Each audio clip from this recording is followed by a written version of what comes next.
vamos a hacer la clase de hoy día, que es, si bien es cierto, no es muy frecuente, pero sí hay que estar a la expectativa, porque la verdad que, sobre todo la artritis séptica, viene a ser como una emergencia, ¿no? En general, las infecciones esqueléticas supuradas o supurativas son relativamente infrecuentes en la niñez, pero cuando se presentan suelen afectar a los niños más pequeños, o sea, a los más vulnerables, ya que se ha visto que más de la mitad de los casos aparecen en menores de 5 años.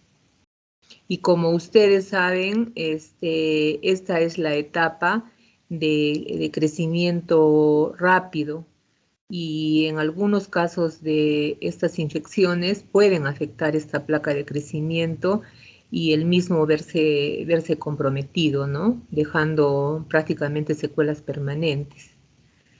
Entonces, en especial atención, porque estas infecciones suelen ser difíciles de reconocer o localizar al inicio, es decir, en las fases precoces, y su tratamiento médico y quirúrgico no suele ser también tan fácil, es un poco complicado y no aseguran que no se puedan producir secuelas, secuelas y complicaciones. Entonces, las intervenciones médicas y quirúrgicas, de todas maneras, en forma oportuna, disminuyen el riesgo de las secuelas permanentes.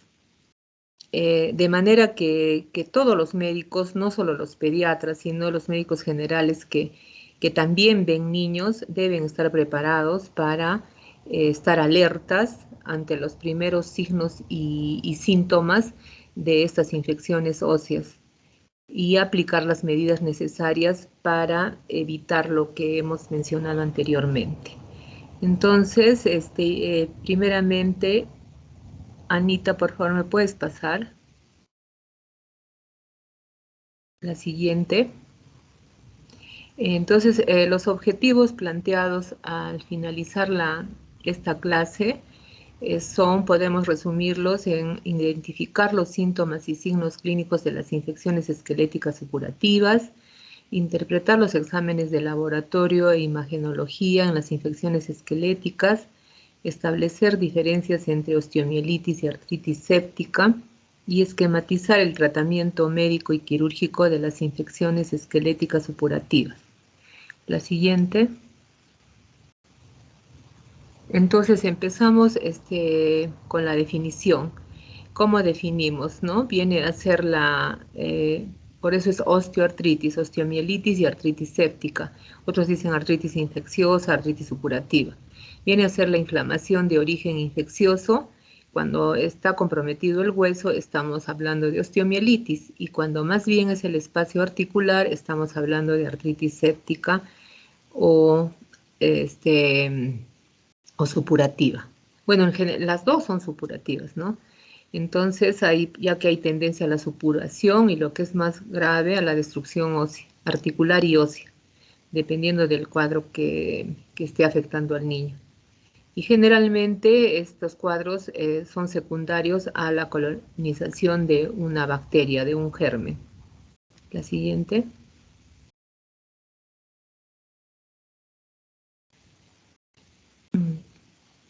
Ya. Entonces, en cuanto a la epidemiología, algunos mencionan que de todas las artritis, incluidas la artritis reactiva, inflamatoria, 6.5% corresponden a a osteomielitis y artritis supurativa. Y como habíamos mencionado al inicio, miren, el 50% se presenta en los primeros años. Se dice que prácticamente 3/4 partes de estos cuadros se presentan en los niños menores de 5 años. Y ahora es más frecuente en el sexo masculino, en una relación o proporción de 2:1 en relación al sexo femenino. Mencionan que porque los niños, pues, por el estilo de vida a veces de los niños que están más sometidos a, por ejemplo, a traumatismos, se puede presentar en cualquier etnia, no hay diferencia de raza, se puede presentar en cualquiera de ellas, y se menciona que podría ser más frecuente en los meses en las estaciones de verano y otoño. El siguiente. Acá, un poco más amplio, se presentan, por eso les decía que no son infrecuentes realmente, ¿no? Porque 1 en 5.000 niños y 1 en 1.000 neonatos. Ahora vamos a ver que los recién nacidos pues tienen más factores de riesgo para sufrir sobre todo de artritis séptica y en especial los prematuros. En el caso de la osteomielitis hay el antecedente generalmente de traumatismos cerrados. Se dice que la tercera parte, 30%, están con este antecedente. Y en el recién nacido el 50% puede producirse en forma múltiple. La siguiente.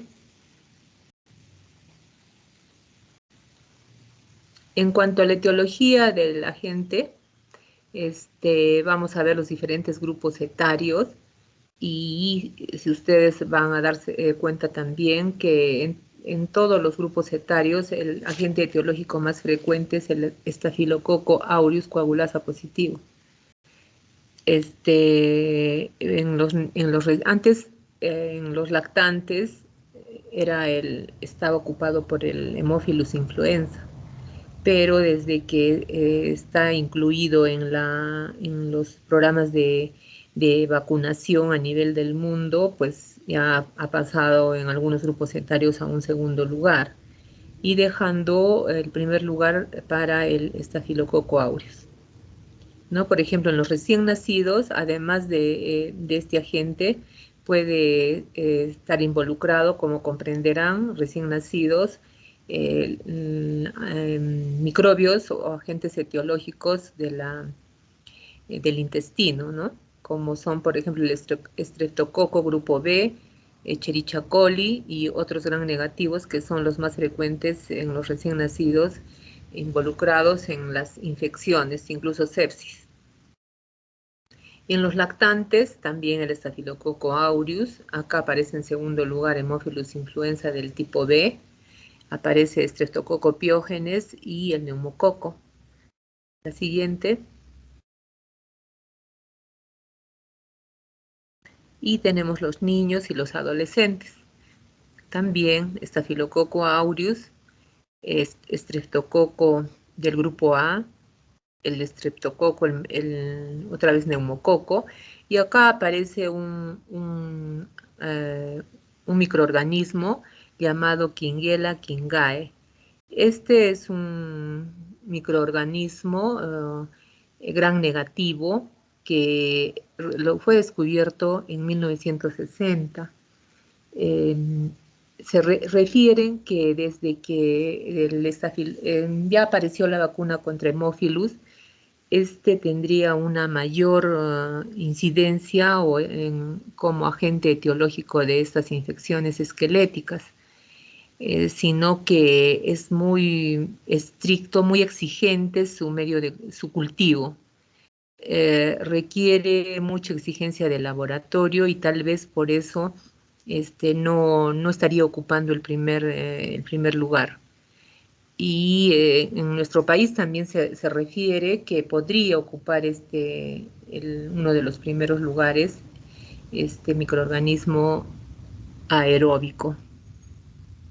Y en los adolescentes también está el Staphylococcus aureus, el neumococo, el streptococo del grupo A, y bueno, acá aparece el gonococo, pero haciendo la salvedad que tendría que aparecer en los adolescentes con vida sexual activa.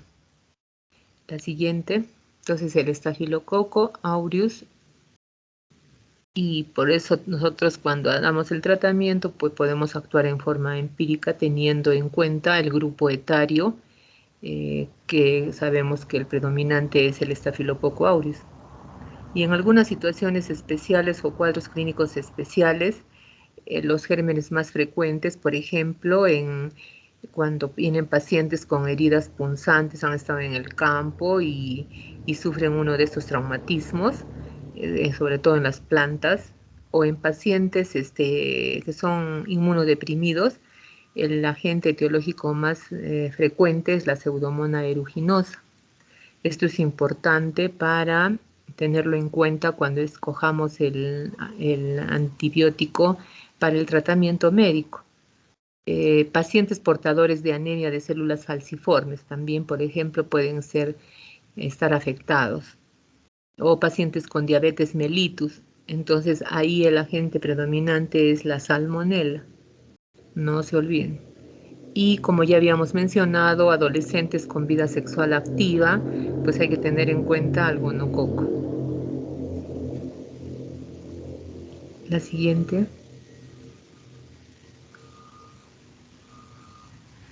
Bueno, no se nota bien, pero ahí tienen la anatomía de la vascularización ósea en los niños menores de 18 meses, ¿no? Pero se nota claramente que en los niños de esta edad hay vasos transficiarios, es decir, que comunican la diáfisis con la epífisis. Y esto facilita, pues, ¿no? Tremendamente porque rápidamente la pus alcanza el espacio articular.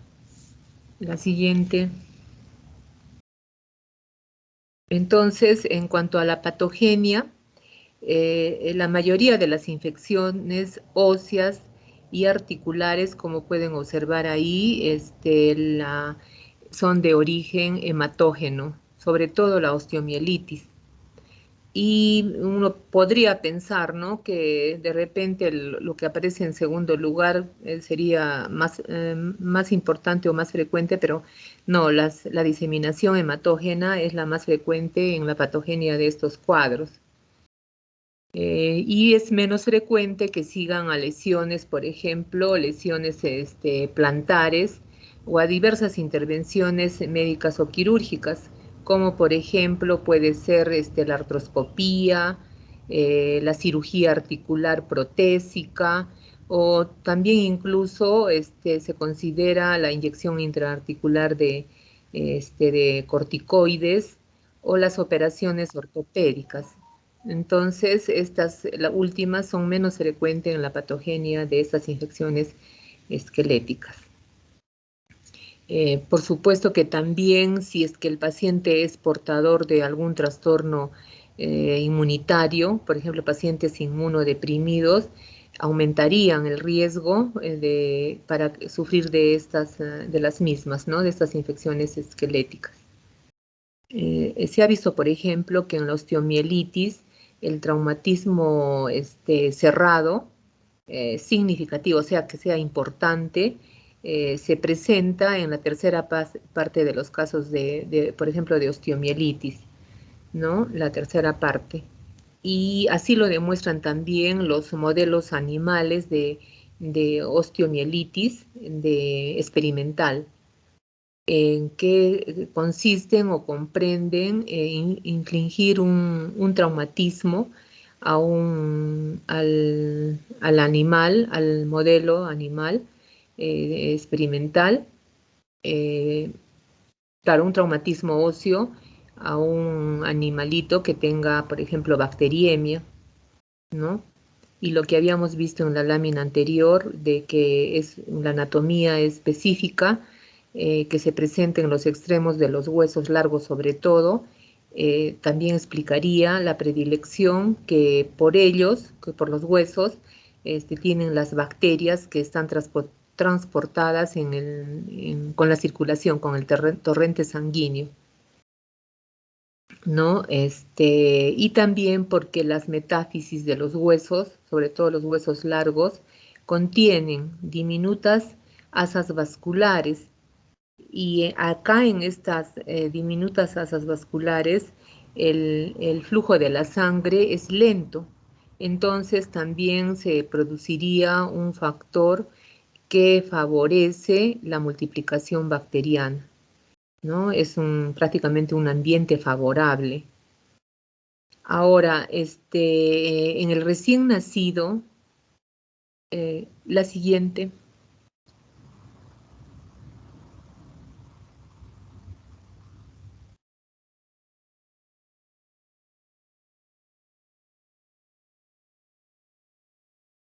La siguiente. Ahí está. Ven, acá es un esquema donde vemos cómo la metáfisis tiene diminutas asas vasculares, se rompen y favorecen la multiplicación bacteriana y se produce la infección.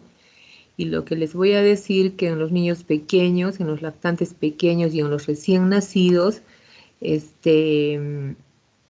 la existencia de los vasos sanguíneos que comunican la metáfisis y la epífisis, y de modo que el pus de la metáfisis se abre camino con facilidad hacia el espacio articular. Pero al finalizar el primer año ya se forma la fisis. Esto es, en lo que aparece en el lado izquierdo, es en los niños, en los recién nacidos, y se dice hasta los niños de 18 meses. Y luego aparece la fisis. No hay vasos transficiarios, ¿no? Entonces, ahí la fisis o placa de crecimiento. No existen vasos transficiarios. Entonces la infección purulenta ya es menos frecuente, solo se produciría en casos raros, ¿no? Cuando la inserción sinovial va a permitir la perforación del periósteo dentro del espacio articular. Y como podemos imaginarnos y sabemos, el hueso no es distensible. Entonces la pus a presión, que no puede llegar a la articulación, va a avanzar en sentido lateral a través de los canales vasculares corticales y se va a acumular bajo el periósteo, donde la inserción es suelta, ¿no? Y una vez que cese el crecimiento, otra vez se produce la conexión, aparecen otra vez los vasos que comunican la fisis o la metáfisis con la epífisis, ¿no? La siguiente. Ahora, en el caso de, por ejemplo, de la artritis séptica o supurativa, el antecedente de traumatismo no resulta ser muy frecuente. Es en los pacientes con este cuadro, y no se conoce bien la patogenia de esta artritis hematógena, pero se sabe que la sinovia contiene abundantes vasos sanguíneos y que a veces un traumatismo no importante y a veces incluso ni recordado podría jugar un papel importante en la patogenia de este cuadro. También se menciona que los receptores de la membrana sinovial que existen para las bacterias también podrían intervenir en la localización más frecuente de esta infección. Por ejemplo, se menciona que antes de la vacunación universal contra el Haemophilus influenza del tipo B, este germen era responsable de alrededor del 10% de los casos de osteomielitis durante los 2 primeros años de vida, mientras que causaba el 45% de las artritis supurativas en este mismo grupo de edad. La siguiente. Acá tenemos, ¿no? Cómo se producen estos cuadros infecciosos, el proceso inflamatorio. Entra en juego las enzimas proteolíticas, radicales de oxígeno, las citoquinas. Viene a haber disminución de la presión de oxígeno, descenso del pH y se produce la osteólisis y la destrucción. Por eso les decía que es una emergencia, sobre todo la artritis supurativa.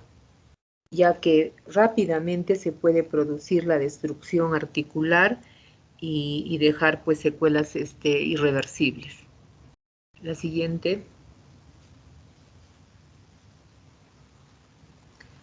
En cuanto a las manifestaciones clínicas, se mencionan que suelen ser estas, en los recién nacidos, por ejemplo, ¿no? Suelen ser los síntomas, por eso es que hay que sospechar. Pueden pasar desapercibidos o, como menciona ahí, ser sutiles.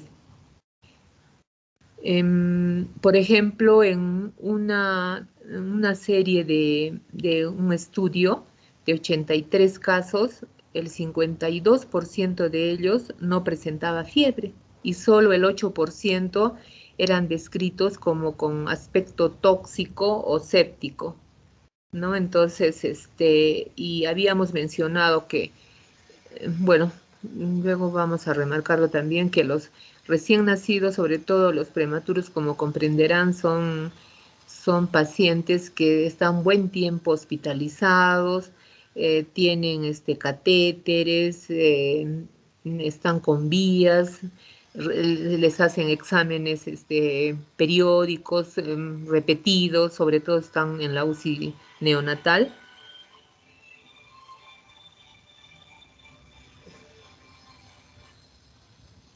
Me estaban llamando, están en la UCI neonatal, entonces están más predispuestos a estas infecciones. Entonces,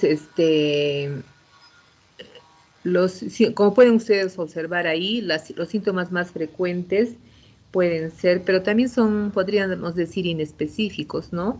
Porque fiebre, náuseas, puede haber vómitos, diarrea, puede manifestar los niños más grandecitos cefaleas, pero estos pues no son los más predominantes, ¿no? Se menciona ahí la siguiente, ahí es impotencia funcional, pero lo más frecuente son lo que se conoce como pseudoparálisis, es decir, de que el paciente adopta una posición para evitar el dolor, trata de no movilizar la extremidad afectada, por eso se llama pseudoparálisis, ¿no? Y bueno, ahora los lactantes más grandecitos y los niños sí pueden tener fiebre y sobre todo se mencionan signos locales. Es decir, que podemos encontrar aumento de volumen, calor, también eritema, pero por supuesto que, como comprenderán, que eso no lo vamos a encontrar cuando hay compromiso de la cadera. ¿Por qué? Por la localización más profunda de la misma.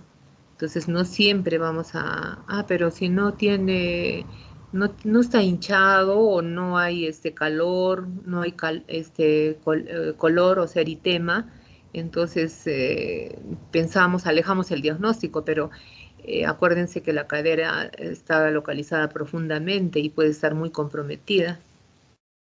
La siguiente. Ven ahí, por ejemplo, ese niñito está con su cadera en aducción y también su pie, ¿no? Está en rotación interna, adoptan una posición antálgica. La siguiente.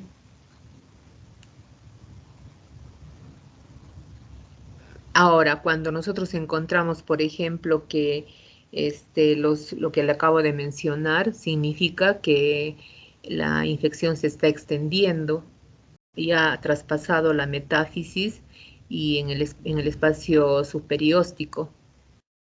También debemos de señalar que la osteomielitis afecta predominantemente a los huesos largos, siendo el fémur y la tibia los que se afectan con una frecuencia similar. Y en conjunto se refiere que casi la mitad de los casos de osteomielitis afectan estos huesos largos. La artritis afecta también las articulaciones de las extremidades inferiores en las 3/4 partes de los casos. Y otra cosa importante es que ambas enfermedades generalmente afecta a un solo lugar. Y es muy raro que se produzcan estas infecciones a focos múltiples, ¿no? Entonces se menciona que si, por ejemplo, encontramos estos casos, hay que sospechar, por ejemplo, de gonococo. La siguiente.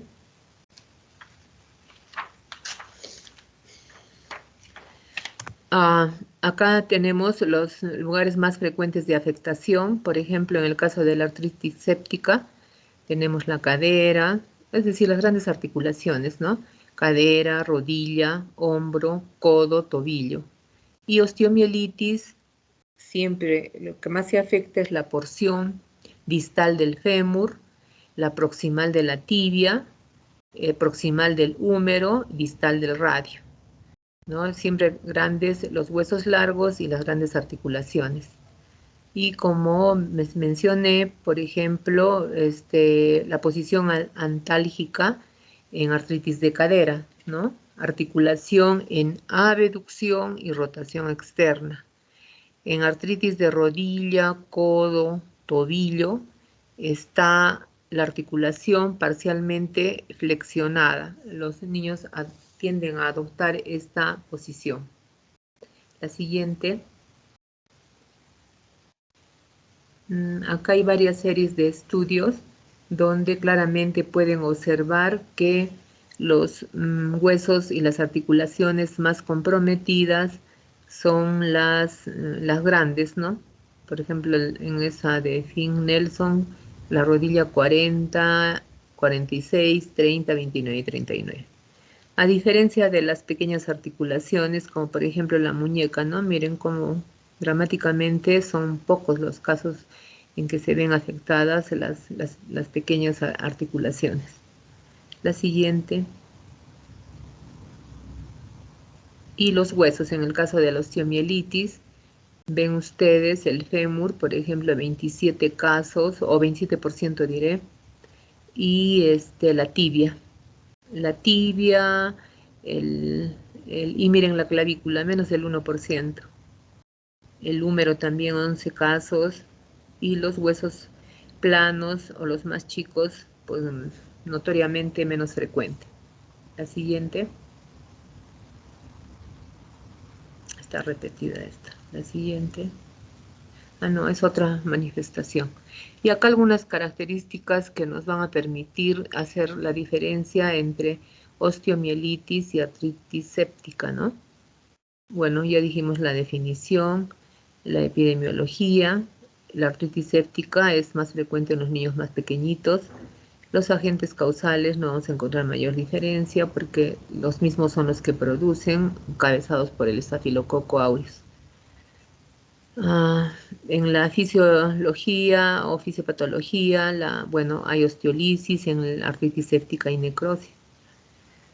La localización tibia, rodilla, el cuadro. Bueno, el diagnóstico, ¿no?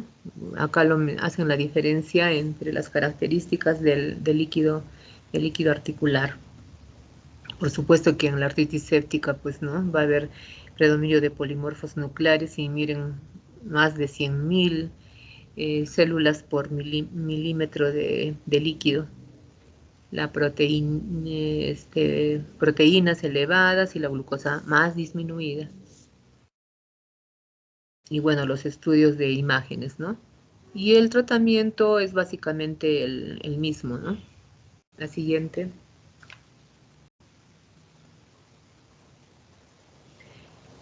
En cuanto al diagnóstico, bueno, les diré que los exámenes de laboratorio no son inespecíficos por ellos, pero sí nos pueden contribuir cuando tenemos sospecha clínica de estas infecciones, a ver más la etiología, ¿no?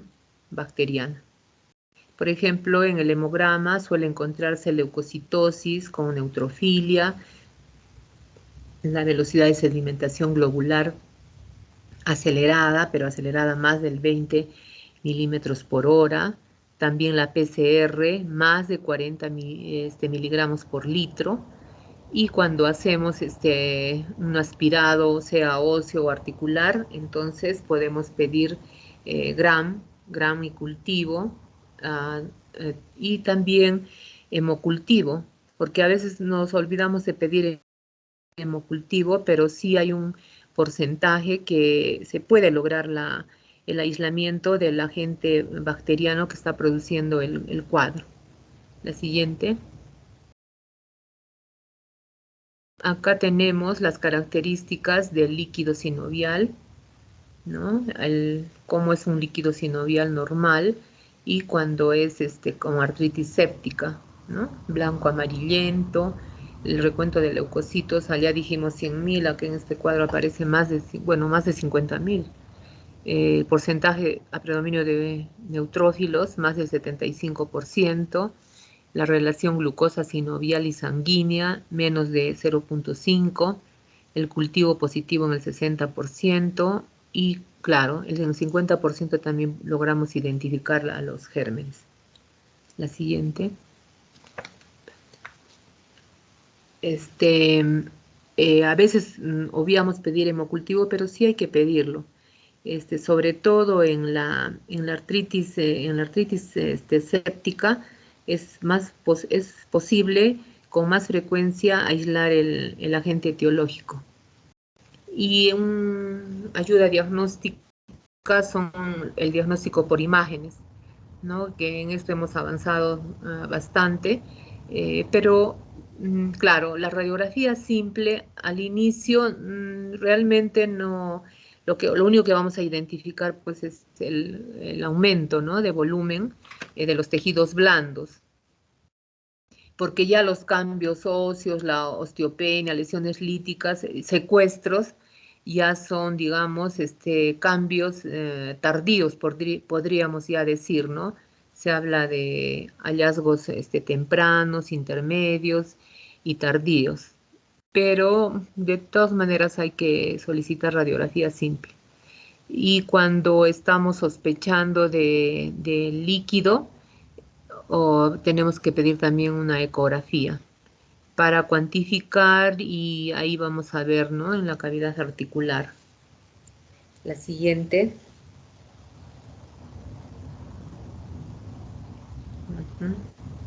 Por ejemplo, esta es una radiografía lateral del codo y que corresponde a una artritis por Staphylococcus aureus. No se nota bien, pero miren cómo prácticamente ha desaparecido el espacio articular, ¿no? Y ya se pueden ver erosiones óseas. La siguiente.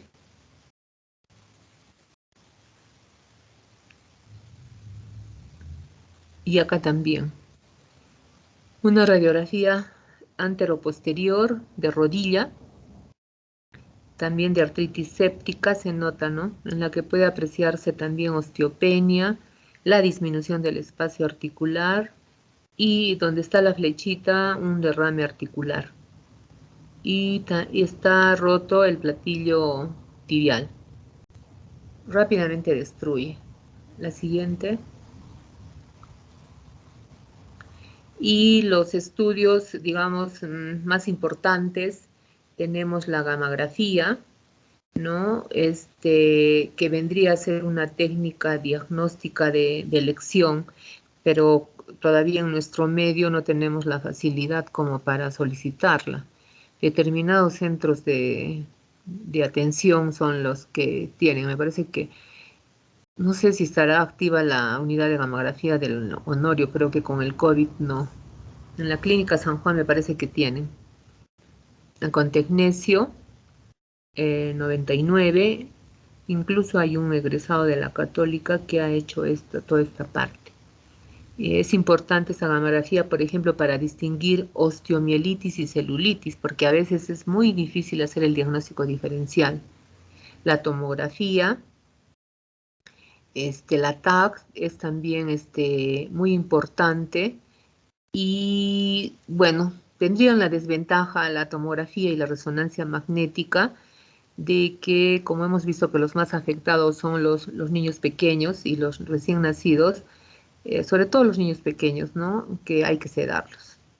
Hay que sedarlos porque de otra manera no van a colaborar para hacer el estudio, ¿no? Y la resonancia magnética Este examen sí nos permite en forma precoz detectar, hacer la diferencia, por ejemplo, de la artritis séptica, de la celulitis y de la osteomielitis.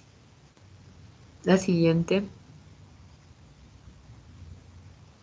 Aquí tienen la tomografía, ¿no? Donde se puede observar claramente las alteraciones. La siguiente. Igual la resonancia magnética. La siguiente, donde están las flechas, las lesiones. Y la gammagrafía, ¿no? De una osteomielitis, cómo se dibuja. Del tercio distal del fémur. La siguiente. Bueno, ese es un fluxograma para cuando uno sospecha de osteomielitis, ¿no? Cómo se va solicitando la ecografía de la cadera, el tratamiento, la aspiración, el drenaje también. La siguiente. Y el diagnóstico diferencial, ¿no?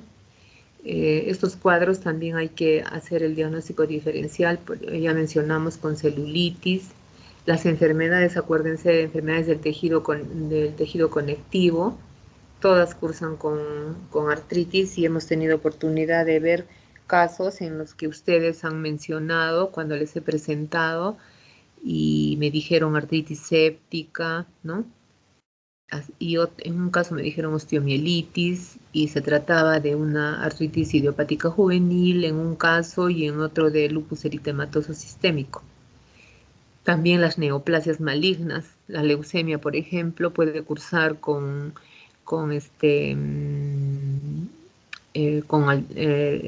compromiso de articulaciones y hacer confundir, ¿no? Pero claro, en este caso de la leucemia, por ejemplo, el aspirado de médula pues ya no saca y los hallazgos del hemograma con compromiso de las 3 series, aunque no siempre es, pero digamos lo más frecuente. Piomiositis, celulitis. Piomiositis es una infección que más se presenta en los países africanos y también en el Asia. La siguiente. Y en cuanto al tratamiento, mencionamos al inicio que hay un tratamiento médico y un tratamiento quirúrgico. Aquí sí, en el tratamiento médico está justificado iniciar el mismo con antibióticos por vía endovenosa ante la sospecha sobre todo de artritis séptica, basado en lo que hemos mencionado, la sospecha, porque hay que actuar rápidamente, si no en horas la articulación puede destruirse. Y podemos, como mencionamos, en forma empírica, teniendo en cuenta el cuadrito que hemos presentado del agente etiológico más frecuente en los diferentes grupos etarios, podemos iniciar el tratamiento. O, por ejemplo, si hemos hecho un aspirado y con un GRAM, también es muy importante para elegir el antibiótico. Y acá sí es estricto que sea por vía endovenosa, sobre todo en los recién nacidos donde se menciona que todo el tratamiento debe hacerse por vía endovenosa y como pueden ustedes observar, el tratamiento médico es bien prolongado, unos mencionan hasta 21 días. La siguiente. En los niños más grandes sí se puede rotar después de una semana o 10 días a vía oral. Entonces acá tenemos por grupos etarios los antibióticos que podemos escoger, ¿no? Pero siempre tiene que haber un antibiótico que cubra estafilococo. Y en los recién nacidos, pues ahí ustedes pueden ver la oxacilina con amikacina, o si no, oxacilina con cefotaxima. No se escoge ceftriaxona porque ya saben ustedes que va a competir por la conjugación de la de la bilirrubina y puede aumentar la ictericia. Entonces ceftriaxona no en los recién nacidos. Un niño menor de 5 años, ¿no? Entonces también puede ser oxacilina. Bueno, cloranfenicol, antes usábamos pues cloranfenicol, pero me parece que en salud lo seguían utilizando hasta para EDAs disentéricas. Con el han aparecido antibióticos, digamos, más potentes y que no tenían el... Bueno, la verdad que en nuestra raza no se ha visto mucho el efecto indeseable del cloranfenicol en lo que se refiere a aplasia medular, como por ejemplo en Estados Unidos, ¿no? Que ahí no, para nada, el cloranfenicol, ni por ejemplo el metamizol. Aunque hace pocos años ya algo así apareció en artículos, el resurgimiento del cloranfenicol en Estados Unidos, pero la verdad que no lo usamos. La oxacilina con cefotaxima también. Y en los niños mayores de 5 años tenemos oxacilina, cefalotina, cefazolina. La siguiente.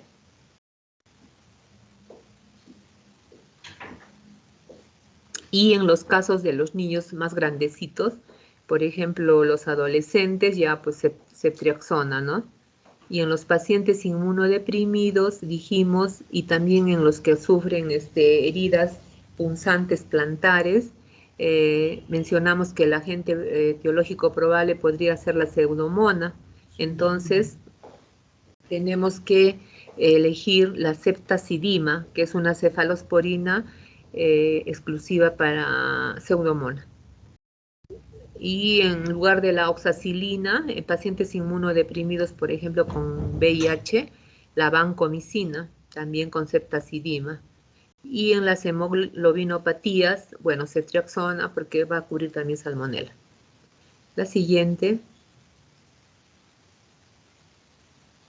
Y dijimos que en los niños más grandecitos, la primera semana, los primeros 10 días podemos usarla, no podemos, sino tenemos que usar vía endovenosa y después podemos rotar a vía oral. Entonces ahí están las dosis y el intervalo de horas que se dan los medicamentos. Tenemos la dicloxacilina, cefalexina, cefradina, clindamicina también podemos ya utilizar en los niños más grandecitos. Claro que no hay presentación en jarabe, ¿no? De ahí lo que tenemos en jarabe es la dicloxa, la cefalexina y cefadroxilo tenemos. La siguiente. Y el tratamiento quirúrgico, ¿no? Ya ustedes saben el principio, donde hay absceso, efusión purulenta, es mejor el drenaje ya que va a permitir el mejor absorción o pasaje del antibiótico, ¿no? Sobre todo en la artritis de la cadera y del hombro. Y o si no, hacer la artrotomía con drenaje y lavado articular con suero fisiológico, suero salino, sobre todo si hay acumulación de la pus y no hay buena respuesta en los primeros 48 a 72 horas de iniciado el tratamiento antibiótico. Y en los recién nacidos el tratamiento siempre es quirúrgico. Acá se hace la interconsulta al traumatólogo, ¿no? Y en los casos de osteomielitis con secuestros, pues tienen que hacer la debridación y curetaje con drenaje por ventana ósea. Entonces, estos procedimientos quirúrgicos van a permitir hacer la remoción de todos estos productos, ¿no? Los tejidos muertos, los exudados fibrosos, y de esa manera, como les había mencionado, mejora la acción de los antibióticos. La siguiente.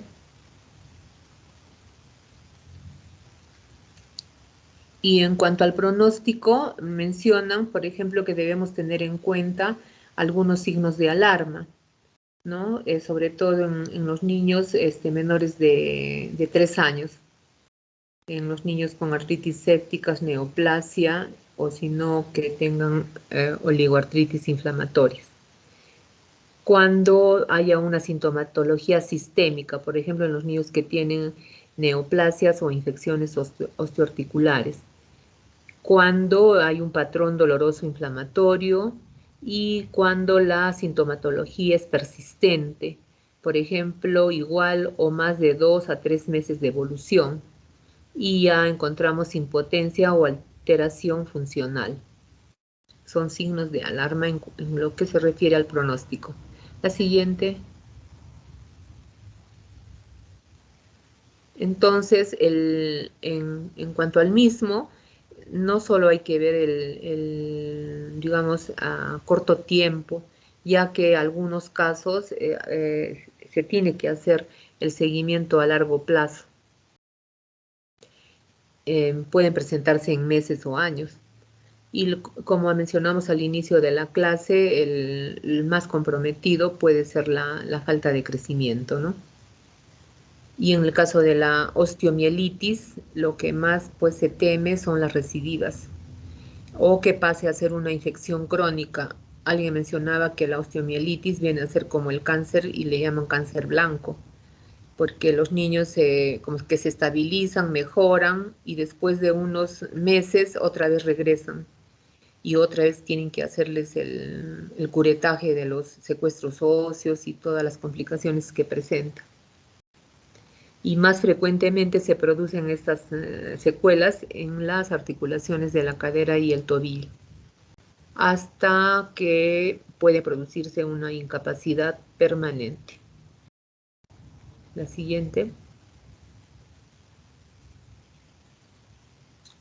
¿Y qué se relaciona a un buen o mal pronóstico? Cuando nos demoramos en el tratamiento, ¿no? En el inicio del tratamiento. Por eso más vale que nos critiquen, pero ¿para qué le han dado antibiótico? Porque hay sospecha, porque los traumatólogos sobre todo, nos dicen, no, pero sí es una artritis reactiva.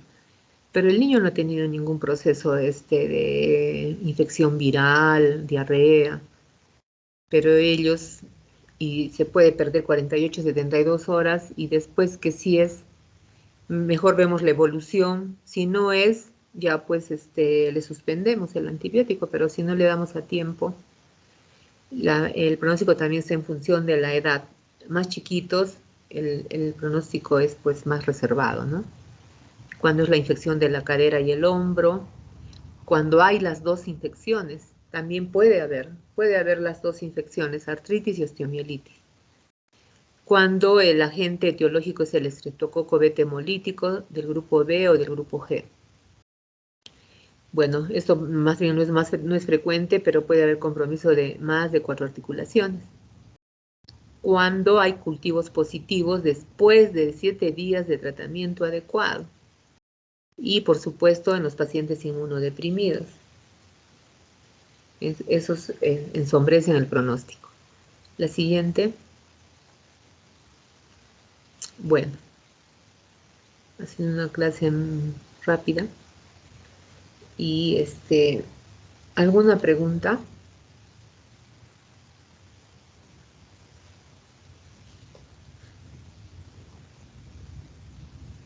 Entonces, sospecha clínica, ¿no?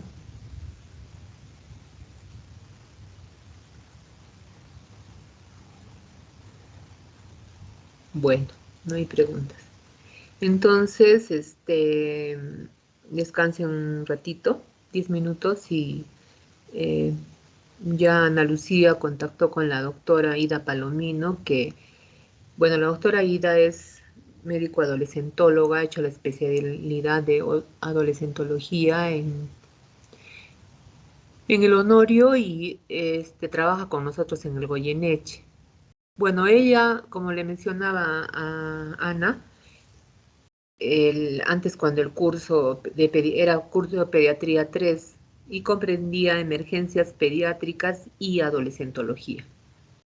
Entonces ella enseñaba adolescentología en la católica, ¿no? Entonces por eso es que me permito a veces invitarla con estos temas de maltrato infantil. Porque le sorprenderá de que no esté dictando algún profesor del staff, ¿no? Igual que en el caso del doctor Bustos, pero dirán, ¿pero por qué no lo hace un pediatra? pero también le comentaba que sí podemos nosotros hacer la clase, dársela a cualquiera de los profesores, pero no es lo mismo que lo diga el especialista que diagnostica y sobre todo ha tenido varios de estos casos y los ha tratado. Entonces, por el transmitir porque nuestra labor como médicos generales o pediatras es detectar, ¿no? Detectar a tiempo, por ejemplo, una displasia de cadera, que si se nos pasa puede dejar secuelas de graves, severas. Y después cuando sea más grande va a decir, pero ¿y cómo el pediatra no se dio cuenta? ¿Por qué no le pidió a tiempo? Y entonces quedamos muy mal y sobre todo perjudicamos al paciente. Y nuestro deber como médicos es siempre el principio de no hacer daño. Entonces, por eso era el que les quería decir por qué está el doctor Marco Bustos y la doctora Ida Palomino. Entonces, chicos, ya es digamos, por esta etapa, nuestra última reunión. Desearles lo mejor, que sigan adelante, que se sigan cuidando, porque eso no tiene nunca acabar, y que pasen unas felices fiestas, que todos aprueben, eh, unas fiestas felices de Navidad y que el año próximo sea lo mejor y sobre todo ya que no tengamos esta pandemia, que ya que sea endémica y que nos tengamos que vacunar así como con la influenza cada año, pero que ya nos siga matando y haciéndonos la vida tan terrible. Bueno, un fuerte abrazo para todos y cuídense mucho. Muchas gracias, doctora. Igualmente. Chao, hasta luego. Hasta luego, Hasta Chao. doctora. luego, doctora, gracias. Chao, chicos, a ustedes las gracias por ser tolerantes.